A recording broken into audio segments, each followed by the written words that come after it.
25 సంవత్సరాలున్న ఓ యువకుడు కర్నూలు జిల్లా రాజకీయాల్లో చక్రం తిప్పుతున్న యువ నాయకుడు. అతి చిన్న వయసులోనే తన మంచితనంతో తూటాల్లాంటి తన మాటలతో ప్రజలను ఆకట్టుకున్నాడు. వైసీపీలో తనకంటూ ఒక ప్రత్యేక స్థానం సంపాదించుకున్నాడు. 19 సంవత్సరాలలోనే రాజకీయ ప్రవేశం చేసి ఎన్నో ఒడిదుడుకులు ఎదుర్కొని కర్నూలు జిల్లాలో నందికొట్కూరు నియోజకవర్గంలో వైసీపీ విజయం సాధించడంలో కీలక పాత్ర పోషించి తనదైన రీతిలో రాజకీయంగా దూసుకుపోతున్నాడు.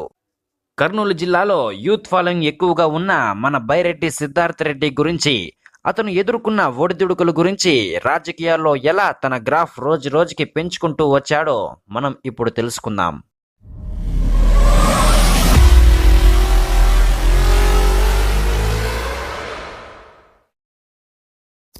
బైరెడ్డి సిద్ధార్థ రెడ్డి కడపలోని గొప్ప పేరు ఉన్న డాక్టర్ ఉషారాణి, డాక్టర్ బైరెడ్డి మల్లికార్జున రెడ్డి దంపతులకు రెండో కుమారుడు.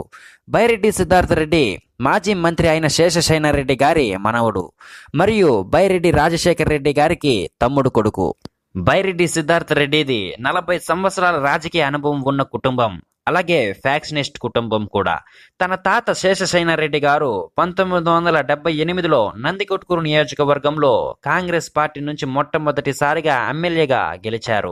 ఆ తరువాత 1982లో ఎన్టీఆర్ గారు స్థాపించిన తెలుగుదేశం పార్టీకి రాష్ట్రంలో అభిమానం చాలా ఎక్కువగా ఉనింది.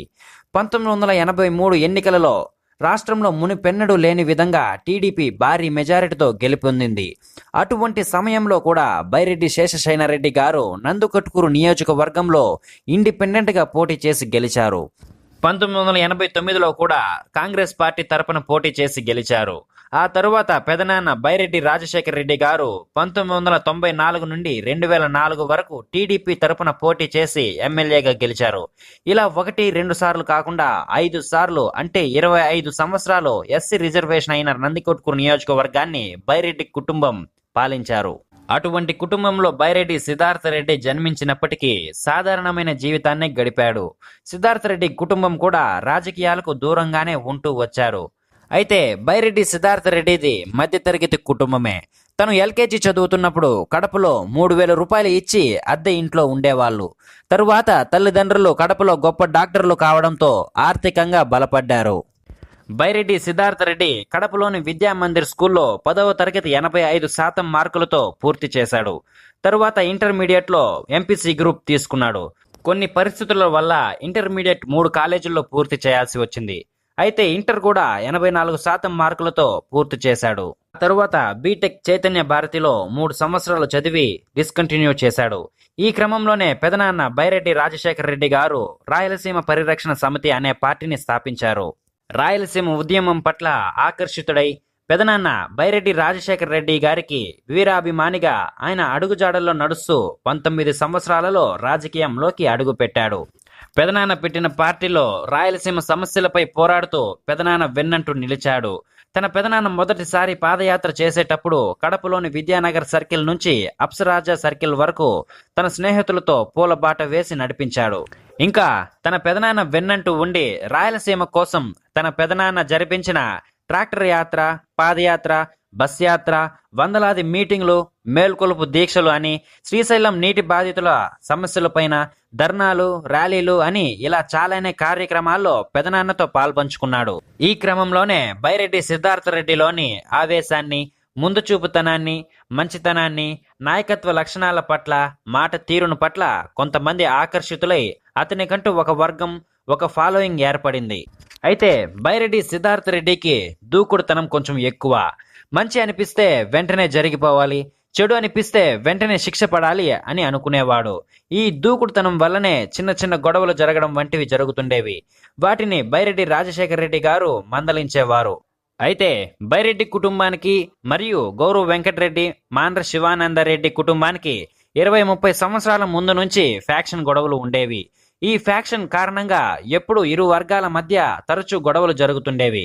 ఇందులో కొన్ని గొడవల్లో సిద్ధార్థ రెడ్డి ప్రధానంగా ఉండేవాడు. ఇలాంటి గొడవలు జరుగుతున్న సమయంలోనే సరిగ్గా 2013లో సాయీశ్వరుడు అనే రౌడీ షీటర్ అతి దారుణంగా హత్యకు గురవుతాడు. సాయీశ్వరుడు అనే వ్యక్తి నందికొట్కూరు నియోజకవర్గానికి సంబంధించిన మార్కెట్ యార్డుకు వైస్ చైర్మన్, అలాగే 14-15 మర్డర్ కేసుల్లో నిందితుడు. సెటిల్మెంటు, దందాలు చేసి ఎన్నో ఆస్తులు కూడబెట్టుకున్న భయంకరమైన రౌడీ షీటర్. ఈ సాయి ఈశ్వరుడు మొదటిలో బైరెడ్డి రాజశేఖర రెడ్డి గారికి అనుచరుడుగానే ఉండేవాడు. ఆ తరువాత బైరెడ్డి రాజశేఖర రెడ్డి గారితో కొన్ని గొడవల కారణంగా గౌరవ్ వెంకటరెడ్డి అనుచరుడిగా మారి ఇలాంటి దందాలకు పాల్పడతాడు. సరిగ్గా రాయలసీమ పరిరక్షణ సమితి పార్టీ పుంజుకుంటున్న సమయంలో ఇంకా బైరెడ్డి రాజశేఖర రెడ్డి గారు 2014 ఎన్నికల్లో సిలిండర్ గుర్తుపై పోటీ చేస్తారు అనంగా ఈ సాయి ఈశ్వరుడు హత్య జరుగుతుంది. ఈ హత్యలో బైరెడ్డి సిద్ధార్థ రెడ్డి, బైరెడ్డి శేషశయనారెడ్డి గారు ప్రధాన నిందితులుగా మరియు బైరెడ్డి రాజశేఖర రెడ్డి A7 నిందితుడిగా పోలీసులు గుర్తిస్తారు. అయితే ఈ హత్య జరిగిన వెంటనే బైరెడ్డి కుటుంబం మొత్తం అజ్ఞాతంలోకి వెళ్లిపోతారు. ఈ హత్య జరిగిన 4 నెలల తర్వాత బైరెడ్డి శేషశయనారెడ్డి, సిద్ధార్థ రెడ్డి కర్నూలు కోర్టులో లొంగిపోతారు. 2 నెలల తర్వాత బైరెడ్డి రాజశేఖర రెడ్డి గారు కూడా కోర్టులో లొంగిపోతారు. ఆ తరువాత 2 నెలల తర్వాత బెయిల్ పైన బయటకు వస్తారు. ఈ విషయం కారణంగా రాయలసీమ పరిరక్షణ సమితి పార్టీ ఎన్నికలలో పాల్గొనలేకపోయింది. అలా పాల్గొనకుండా టీడీపీ, వైసీపీ తమపై అక్రమ కేసులు పెట్టి జైల్లో పెట్టించారని బైరెడ్డి సిద్ధార్థ రెడ్డి ఒక ఇంటర్వ్యూలో చెప్పుకొచ్చారు. జైలు, బెయిలు, ఎఫ్ఐఆర్ గురించి కూడా తెలియని వయసులో జైలుకి వెళ్లానని, అయితే జైలు జీవితం తనకు చాలానే పాఠాలు నేర్పిందని చెప్పాడు. బెయిలు మీద బయటికి వచ్చాక అధికారంలో ఉన్న టీడీపీకి సపోర్ట్ చేస్తారు. ఎప్పటి నుంచో అంటే 1994 నుంచి బైరెడ్డి రాజశేఖర రెడ్డి గారు టీడీపీలోనే ఉంటూ వచ్చారు. ఇంకా రాష్ట్రం విడిపోతుంది అనంగా రాయలసీమ పరిరక్షణ సమితి పార్టీ పెడతారు, కానీ విఫలమవుతారు. ఆ కేసులో బైరెడ్డి సిద్ధార్థ రెడ్డి ఇన్వాల్వ్మెంట్ వలనే కేసులు పడ్డాయని, అందువలనే 2014లో పార్టీ తరపున పోటీ చేయలేకపోయానని సిద్ధార్థ రెడ్డి మీద చాలా కోపం పడతాడు. సిద్ధార్థ్ వలనే తనకు రాజకీయ భవిష్యత్తు కూడా లేకుండా పోయిందని కోపం పెంచుకుంటాడు బైరెడ్డి రాజశేఖర రెడ్డి. తరువాత సిద్ధార్థ రెడ్డి రాజశేఖర రెడ్డి గారితో, పెదనాన్న నాది తప్పే, నన్ను క్షమించండి అని ఎన్నోసార్లు ఎంతగానో బ్రతిమలాడతాడు. కానీ క్షమించలేదు. రాజకీయాలకు నువ్వు పనికిరావు, నువ్వు రాజకీయాల్ని సాలించుకో అంటాడు. సరే అని పెదనాన్న మాట మీదుగా రాజకీయాలను సాలించుకుంటాడు. కానీ బైరెడ్డి సిద్ధార్థ రెడ్డితో ఉన్న స్నేహితులు, అనుచరులు చాలా ఎక్కువ మంది రాజశేఖర రెడ్డి దగ్గర ఉండకుండా సిద్ధార్థతోనే వెళ్లిపోతారు. అలా రాజశేఖర రెడ్డి అనుచరులు కూడా కొంతమంది సిద్ధార్థ్ వెంట వెళ్లిపోవడం రాజశేఖర రెడ్డి గారికి నచ్చదు. ఈ కారణంగా బైరెడ్డి సిద్ధార్థ రెడ్డి అనుచరుల మీద కోపంతో బెదిరించడం, భయపెట్టడం, కేసులు పెట్టడం, భౌతిక దాడులు చేయించడం వంటివి చేయించారు. అంతేకాకుండా సిద్ధార్థ రెడ్డి కొంతమంది కుర్రాలను కొట్టాడని SC/ST అట్రాసిటీ కేసు కూడా పెట్టించారు. నిజానికి సిద్ధార్థ రెడ్డి ఆ కుర్రాలను కొట్టలేదు, ఎవరో అమ్మాయిలను ఏడిపించారని మందలించాడు. ఇలా సిద్ధార్థ రెడ్డి దేవుడి కంటే ఎక్కువగా అభిమానించే తన సొంత పెదనాన్నే తనపై తప్పుడు కేసులు పెట్టించడం, తన అనుచరులను బెదిరించడం, కొట్టించడం వంటివి సిద్ధార్థ రెడ్డికి నచ్చలేదు. ఒక పక్క 11-12 తప్పుడు కేసులు, మరో పక్క 2004 నుండి బైరెడ్డి కుటుంబం అధికారంలో లేకపోవడం కారణంగా ప్రజల్లో బైరెడ్డి కుటుంబం ఇంకా లేదు, వాళ్ళ చరిత్ర అయిపోయింది అనే మాటలు, ఇంకో పక్క తనకు పెదనాన్నకు మధ్య విభేదాల కారణంగా తన శత్రువులైన గౌరవ్ వెంకటరెడ్డి, మాండ్ర శివానందరెడ్డి ఎగతాయింపులు, ఇంకా తన అనుచరుల మీద దాడులు, కేసులు ఇవన్నీ తనను మళ్ళీ రాజకీయాల్లోకి వచ్చేలా చేశాయి. బైరెడ్డి కుటుంబం పరువు నిలబెట్టేందుకు మరియు తనను నమ్ముకున్న వాళ్ళను కాపాడేందుకోసం మళ్ళీ రాజకీయ రణరంగంలోకి అడుగు పెడతాడు. దీంతో పెదనాన్నకు మరియు సిద్ధార్థ రెడ్డికి విభేదాలు వచ్చాయి. అయితే 2014లో బైరెడ్డి సిద్ధార్థ రెడ్డి, రాజశేఖర రెడ్డి గారు టీడీపీకి సపోర్ట్ చేశారు. అయితే 2014లో టీడీపీ పార్టీ రాష్ట్రంలో అధికారంలోకి వచ్చింది, కానీ నందికొట్కూరు నియోజకవర్గంలో వైసీపీకి చెందిన ఐజయ్య ఎమ్మెల్యేగా గెలుపొందారు. అయితే నందికొట్కూరులో ఉన్న టీడీపీ కార్యకర్తలకు అన్యాయం జరుగుతుంది. టీడీపీ ప్రవేశపెట్టే ప్రతి పథకంలో కూడా వైసీపీ పార్టీ వాళ్ళు పథకం పేరు మీద అడ్డంగా డబ్బులు సంపాదించుకుంటున్నారు. కానీ నిజమైన టీడీపీ కార్యకర్తలు మాత్రం బాధలు, కష్టాలు పడుతున్నారని ఈ విషయం మీద నారా లోకేష్ గారితో చర్చిస్తారు. కానీ నారా లోకేష్ గారు సరే అంటూ ఏం పట్టించుకోలేదు. దీంతో ఎన్నో ఏళ్ల నుంచి టీడీపీకి పనిచేస్తున్న నిజమైన కార్యకర్తలు, వాళ్ళ కోసం జైలుకు పోయిన వాళ్ళు, ఫ్యాక్షన్లో ప్రాణాలు పోగొట్టుకున్న వాళ్ళు నష్టపోయారు. ఈ కారణంగా టీడీపీ కార్యకర్తలు, అతని ఫాలోవర్స్ పెద్ద సంఖ్యగా మారుతారు. నందికొట్కూరు నియోజకవర్గంలో తమకంటూ ఒక క్యాడర్ను ఏర్పరచుకునేందుకు ఎన్నో సేవా కార్యక్రమాలు చేశారు. బైరెడ్డి కుటుంబానికి నందికొట్కూరు నియోజకవర్గంలోని ప్రజలతో మంచి సత్సంబంధాలు కారణంగా బైరెడ్డి సిద్ధార్థ రెడ్డిని అక్కడి ప్రజలు ఎంతగానో ఆదరించారు. ఎంతగా అంటే బైరెడ్డి సిద్ధార్థరెడ్డి ఎవరిని చూపించినా కళ్ళు మూసుకొని వాళ్ళకి ఓటు వేసేంతగా తన మాటలతో మంచితనంతో అక్కడి ప్రజలను ఆకట్టుకున్నాడు. నందికొట్కూరే కాకుండా పక్కనే ఉన్న పాణ్యం నియోజకవర్గంలో కూడా తనకంటూ ఒక పేరు సంపాదించుకొని మంచి పట్టును సాధించాడు. బైరెడ్డి సిద్ధార్థరెడ్డికి ప్రజల్లో ఇంతగా ఆదరణ రావడానికి కారణం బైరెడ్డి రాజశేఖర రెడ్డి గారే. ఎందుకంటే గౌరవ్ వెంకటరెడ్డి ఫ్యామిలీకి మరియు బైరెడ్డి ఫ్యామిలీకి ఎప్పటి నుంచో ఒకరికొకరంటే పట్టుకోదు. ఈ విషయం అక్కడి ప్రజలకు కూడా తెలుసు. అలాంటిది 2017 నంద్యాల ఎన్నికల్లో బైరెడ్డి రాజశేఖర రెడ్డి, గౌరవ్ వెంకటరెడ్డి, మాండ్ర శివానందరెడ్డి ముగ్గురు ఒక్కటై పాత కక్షలను మర్చిపోయి టీడీపీకి సపోర్ట్ చేయడం అక్కడి ప్రజలు జీర్ణించుకోలేకపోయారు. దీంతో సిద్ధార్థ రెడ్డికి ఆ ప్రాంతంలో మంచి పట్టు దొరికింది. 2019 ఎన్నికలు దగ్గర పడుతున్నాయి. సిద్ధార్థ రెడ్డికి తెలుసు ఈ 2 నియోజకవర్గాలు తన చేతిలో ఉన్నాయని, ఏదో ఒక పార్టీ తమ వద్దకు వస్తుందని, ఖచ్చితంగా తమ అవసరం ఇరు పార్టీలకు ఉంటుందని. కానీ బైరెడ్డి సిద్ధార్థ రెడ్డి టీడీపీకి సపోర్ట్ చేయకూడదని నిశ్చయించుకుంటాడు.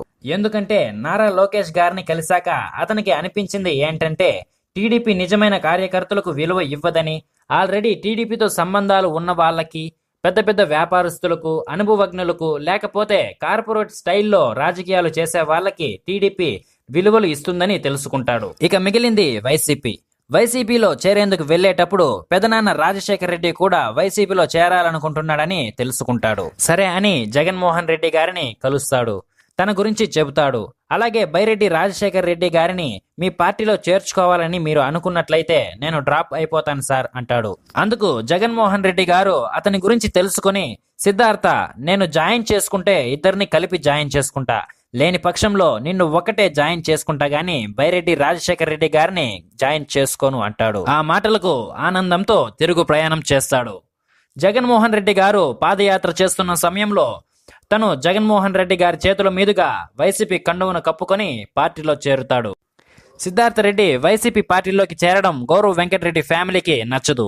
ఎందుకంటే గౌరవ్ వెంకటరెడ్డి భార్య పక్కనే ఉన్న పాణ్యం నియోజకవర్గంలో వైసీపీ సిట్టింగ్ ఎమ్మెల్యే కాబట్టి. కానీ జగన్మోహన్ రెడ్డి గారు గౌరవ్ ఫ్యామిలీకి సర్ది చెప్పారని వినకడి. అయితే సిద్ధార్థ రెడ్డి వాళ్ళని పార్టీలోంచి వెళ్లగొట్టేందుకు ప్రయత్నాలు జరిపాడు.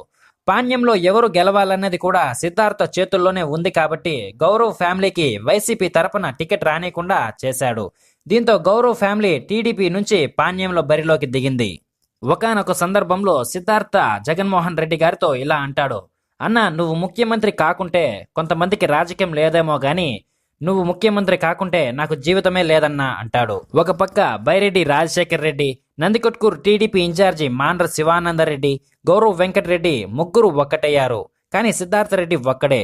ప్రజలు ఎవరికి ఓటెయ్యాలి అని సంకోచిస్తున్న సమయంలో జగన్మోహన్ రెడ్డి ప్రచారంలో సిద్ధార్థని గురించి, సిద్ధార్థని నా గుండెల్లో పెట్టుకుని చూసుకుంటా, భవిష్యత్తులో రాజకీయంగా పైకి తీసుకొని వస్తా అని చెప్పడంతో ప్రజల్లో జగన్ ఇచ్చిన ధైర్యం సిద్ధార్థకి సహకరించింది. 2019 ఎన్నికలు పూర్తయ్యాయి. ఎవరు ఊహించిన విధంగా 40,000 ఓట్ల మెజారిటీతో నందికొట్కూరు నియోజకవర్గంలో వైసీపీ తరపున నిలబడిన తోగూరు ఆర్థర్ గారిని గెలిపించాడు. అటుపక్క పాణ్యం నియోజకవర్గంలో 43,000 ఓట్ల మెజారిటీతో వైసీపీ ఎమ్మెల్యే కాటసాని రాంభూపాల్ రెడ్డి గారిని గెలిపించి గౌరవ్ వెంకటరెడ్డి భార్యని ఓడగొట్టాడు. గౌరవ్ వెంకటరెడ్డి సొంత ఊర్లో 1,600 ఓట్ల మెజారిటీతో, బైరెడ్డి రాజశేఖర రెడ్డి ఊర్లో 842 ఓట్ల మెజారిటీతో, అలాగే మాండ్ర శివానందరెడ్డి ఊర్లో 400 ఓట్ల మెజారిటీతో గెలిపించాడు. ఎట్టకేలికి తన శత్రువులను ఓడగొట్టి తిరుగులేని విజయాన్ని పొందాడు. ఎవరైనా గెలిచినప్పుడు ఓడిపోయిన వాళ్ళ గురించి తక్కువగా మాట్లాడతారు. కానీ సిద్ధార్థ రెడ్డి ఏం చెప్పాడంటే, ప్రజల్లో బైరెడ్డి కుటుంబానికి అంత మంచి ఆదరణ ఉందంటే అది బైరెడ్డి రాజశేఖర రెడ్డి గారి గొప్పతనం. ఆయన నియోజకవర్గానికి చేసిన అభివృద్ధి, మంచి పనుల వల్లనే ప్రజలు నన్ను ఆదరించారే గాని ఏదో బైరెడ్డి శేషశయనారెడ్డి మనవడని లేదా బైరెడ్డి మల్లికార్జున రెడ్డి కొడుకని చాలా తక్కువ మందే చెప్పారు అని చెప్పాడు. సిద్ధార్థ రెడ్డి గెలిచినప్పటికీ బైరెడ్డి రాజశేఖర రెడ్డిని హీఈస్ ఏ గ్రేట్ లీడర్ అని పొగిడారు. అయితే ఈ రాజకీయాలు గెలిచే కొద్దీ బాధ్యతలు పెరుగుతాయా గాని తగ్గేవి కావని, ఈ గెలుపుతో నందికొట్కూరు నియోజకవర్గంలో ఉన్న సమస్యలపై, అంటే మెట్తూరు నీళ్ల విషయంపై, హంద్రినియా నీళ్లను గురించి, నందికొట్కూరు మున్సిపల్లో ట్యాక్స్ వసూళ్లు తగ్గించడంపై, నందికొట్కూరు నియోజకవర్గం రోడ్డు వైనింగ్ చేసేటప్పుడు ఇళ్లను పోగొట్టుకున్న ప్రజలకు నష్టపరిహారం చేయించడంపై, ముచ్చుమర్రి లిఫ్ట్ ఇరిగేషన్, శ్రీశైలం నీటి ముప్పు బాధితులకు ఉద్యోగాలు ఇప్పించడం, అగ్రికల్చర్ కాలేజు స్థాపించడం, కొత్తపల్లె మండలంలో త్రాగునీటి సమస్యలపై ఇలా చాలా విషయాలపై జగన్మోహన్ రెడ్డి గారితో చర్చించి డెవలప్మెంట్ చేయిస్తానని ఒకానొక ఇంటర్వ్యూలో చెప్పారు. ఇలా తెలిసి తెలియని వయసులో రాజకీయాలలో అడుగుపెట్టి ఎన్నో ఒడిదుడుకులను ఎదుర్కొని తనకంటూ నందికొట్కూరు నియోజకవర్గంలో ఒక ప్రత్యేకతను, గుర్తింపును తెచ్చుకున్నాడు. ఇలాగే తన రాజకీయ జీవితంలో అంచెలంచెలుగా విజయాన్ని సాధించాలని, అవినీతిని ఎదిరించే నాయకుడిగా ఎదగాలని కోరుకుందాం.